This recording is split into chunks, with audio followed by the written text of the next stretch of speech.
G'day my fellow media collectors, I'm Troy and today we're looking at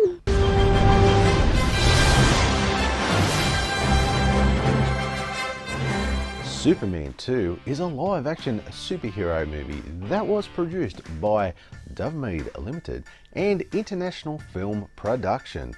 The movie was released into theatres on the 19th of June 1981. Superman and Superman 2 were shot simultaneously, but tensions rose between the director Richard Donner and the producers. As a result, after the release of Superman in 1978, Donner was controversially fired as the director and replaced by Richard Lester.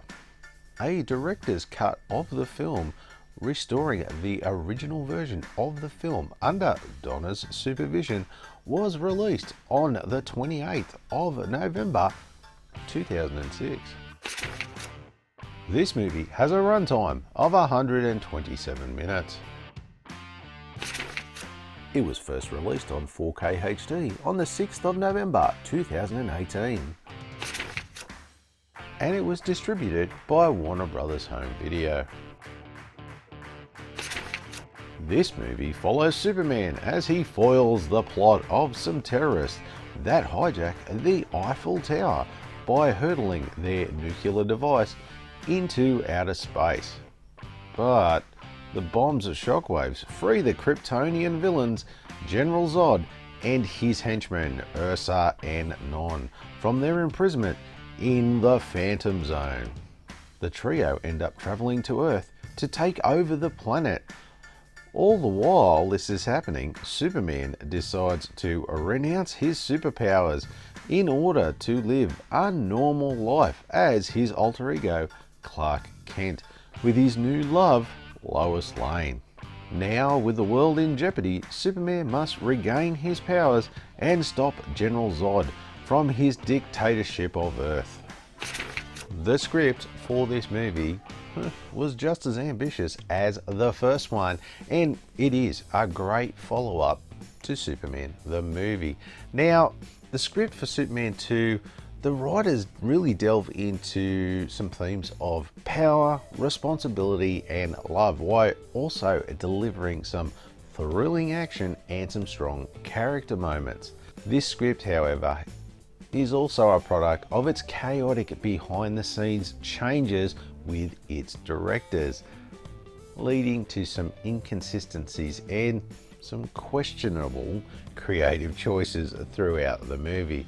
And because of the turmoil behind the scenes, that's why we have the two versions of the film, with the theatrical release still retaining the majority of the original story, with exciting and emotional superhero story, memorable villains and high stakes action, and a nice touching romantic subplot.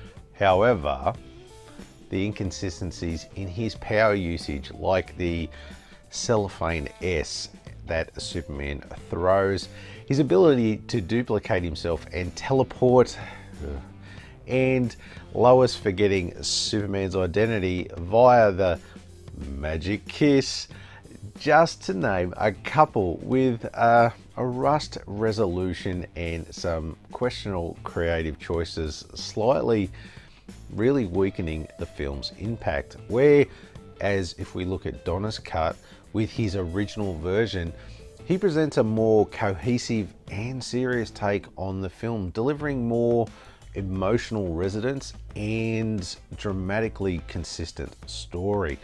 The restoration of Jor-El's scenes, Lois's more, shall we say, intelligent investigation of whether he's Clark or Superman, and the removal of Lester's campy humour makes this version feel more like a proper sequel to the Superman the movie.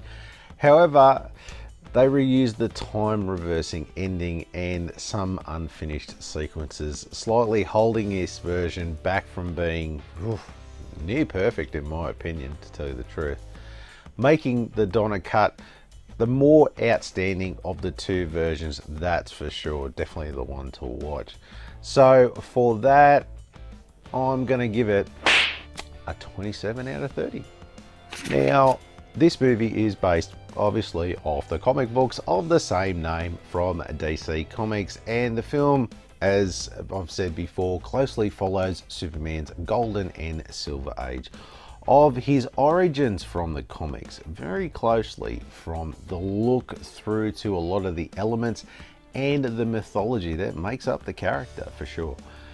But for better or worse, they embrace many of, shall we say, Silver Age storytelling elements, including the over-the-top superpowers like, as I've mentioned before, Superman's cellophane S shield, or him teleporting around the Fortress of Solitude. And another classic trope from the Silver Age of comics was the villains, who are more, shall we say, theatrical in their intent than actually outright menacing to our hero.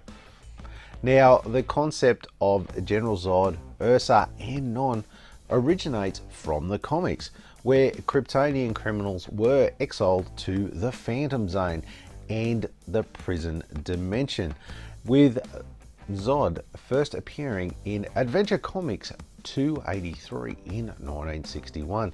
But unlike the character in the comics, his characterization in the film is more of a dictator-like figure, and they kind of expand way beyond any of his early comic book appearances.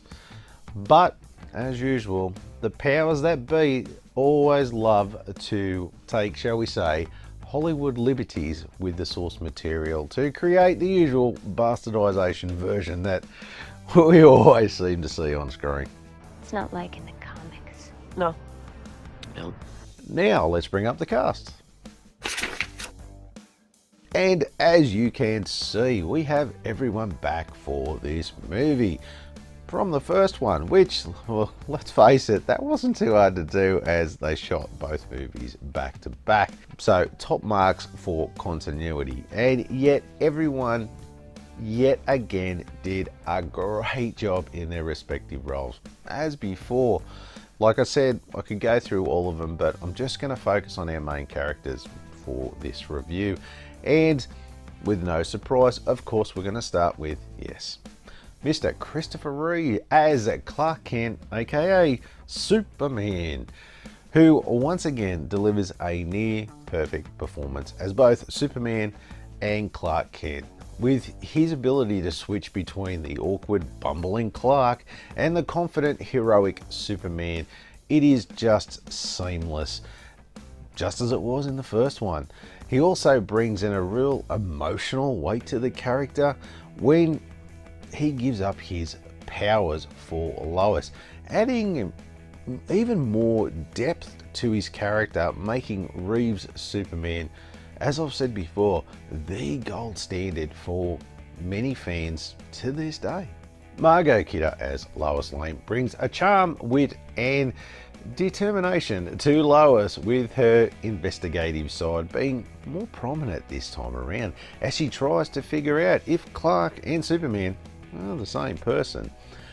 As usual, her chemistry with Reeves is excellent yet again, but some of her comedic moments feel a little bit forced compared to her sharper, more confident portrayal in the first film. But overall, Kidder remains a great Lois Lane to Reeves' Superman. Now, Gene Hackman as Lex Luthor is entertaining as always, but Luthor feels pretty much sidelined in this film by playing second fiddle to Zod. His charisma and wit shine through as always, making him a joy to watch on screen, but he just mostly serves as comic relief other than, shall we say, a serious threat, and Lex feels less impactful this time around. I mean, look, Hackman does make the most of his scenes and screen time he's on, but Luthor's character deserves a stronger role than just a bit part bystander. And of course, we have to talk about Terrence Stamp as General Zod. Stamp steals the show with his commanding and cold performance as Zod, as his calm, aristocratic delivery makes him terrifying without even overacting. His chemistry with Ursa and Non creates a strong villainous trio that actually this time around creates some formidable foes for our Man of Steel. And let's not forget that Stamp delivers what has to be one of the most iconic villain quotes in film history. Kneel before Zod! Snitchy boochies! Yep, that one. Yet again, this is where the movies shine, with all of these elements together, from the origins, the getting the characters right, the actors, everything. Honestly, they absolutely nail it yet again in this one. And there's no reason why I can't give it, you guessed it, a 19 out of 20. Okay, so if we look at the cases, there we go. I'll put them side by side just for this. So as you can see, they're very similar indeed. It's the same shot of Superman, but just changed slightly with the extras in the background there. And if you put them side by side, you can see the sides there. Like I said, all of them match up just nicely and they look good. I love it when they do that. It makes your shelves look nice. Maybe it's a bit of my OCD. And if we look at the back, just slightly different yet again, which is cool by me. Now, I'm just going to show you one lot of discs, as the discs for the other one are exactly the same. So as we open them up, there's the red for the 4K and obviously blue for the Blu-ray. So the other disc is exactly the same. There's nothing to show that isn't different. Overall, I really do like these. I'll just put that there. Like I said before, they look good. They sort of fit the style. They fit the aesthetic. I can't knock them. I really like the look of these 4Ks. So for that, I am going to give this an 8 out of 10. So these have a few special features on these 4Ks, and they start with a commentary by Richard Donner and Tom Mankiewicz, commentary by Iliad Salkin and Perry Spengler, introduction by Richard Donner, the making of Superman 2, the documentary, featurette of Superman 2 restoring the vision, and we have some Fleischer cartoons on one disc and we have the famous studio cartoons on another, which is the same Fleischer cartoons but just when they change the studios. Now, not that many special features I suppose as the first, but still enough to keep you interested. And of course, like before, most of these have been on all these previous releases, except for the commentary by Iliad Salkin and Perry Spengler, which is a new thing for these 4K releases. It's all great, but for me, the making of Doco, oh, that was a tough watch in the sense that it was just boring as all buggery. Look, it was still informative if you really like that stuff, but oh, it was a slog to watch. It was not entertaining in any way, shape or form. But look, it still has a decent amount of special features and I always love them. So for that, I'm going to give this a 7 out of 10. Okay, as we bring up the Rotten Tomatoes scorecard, as you can see, the critics came in at 83%, while the audience score was 76%. Well, I can't say I disagree here with the scores as such. It is a very much beloved sequel that audiences and critics seem to enjoy. Sure, it missed a little bit of the mark with the Lester version, but I reckon the Donner version probably would have done a bit more, like it would have done better and been more well received, especially with critics, I reckon. And as far as it goes, it's definitely the better version of the two. But this score is off the theatrical version, so as of course, we're going to round it out and we're going to get a score of 8 out of 10. So for me, I remember watching this movie heaps, probably more than the first one, when it was ever on TV when I was a kid, and I always enjoyed it. I never realised as a kid though how campy and silly some of the things that happened in this were in this Lester version that was out there. So to say I was looking forward to sitting down and comparing the two versions, as I never actually watched the Donner cut before this review. I always wanted to, but I just never got around to it. And let's face it, I thought I'll watch the Donner cut and the original. I mean, I watched the original, then the Donner cut straight after, to see if I could spot the differences and where they were. And oh my God, don't you notice them straight away? The Donner cut is by far the more coherent story of the two, and the narrative just seems to flow so much better with some key scenes swapped in and out. And I tell you what, they make a big difference. But, and there is a but, the ending of the Donner cut is another scenario like the first, and that's its biggest problem. It kind of lets the movie down. But I did find out something in my research, that this was actually the original ending for the second movie, and there was a different one planned for the first, but something happened in the background and they ended up using the ending for the second for the first movie instead. And then they went with this whole magic kiss thing for the second one. And look, either way, both movies are great until the end. As you see, this time travel trope just negates everything that happens in the story, and as it kind of gives the stakes of the actions no meaning. It just kind of, the turn back time and fix it, which takes away any meaningful resolution to the story. It just, I hate it. For me, there's probably the only really weak spots of these movies, is those endings.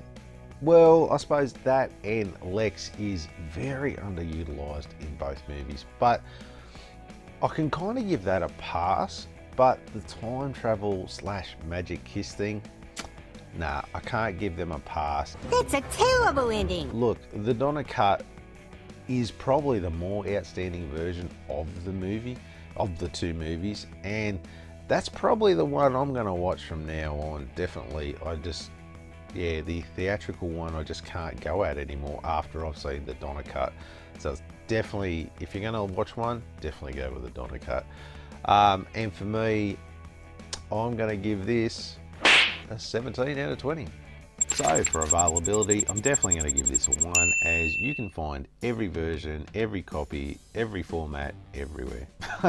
It's as simple as that. So it's not too hard to find. As far as collectability goes, but it's a 5 for me. They're both really collectible. They're both really good to have in your collection. Both versions too, theatrical or Donner cut.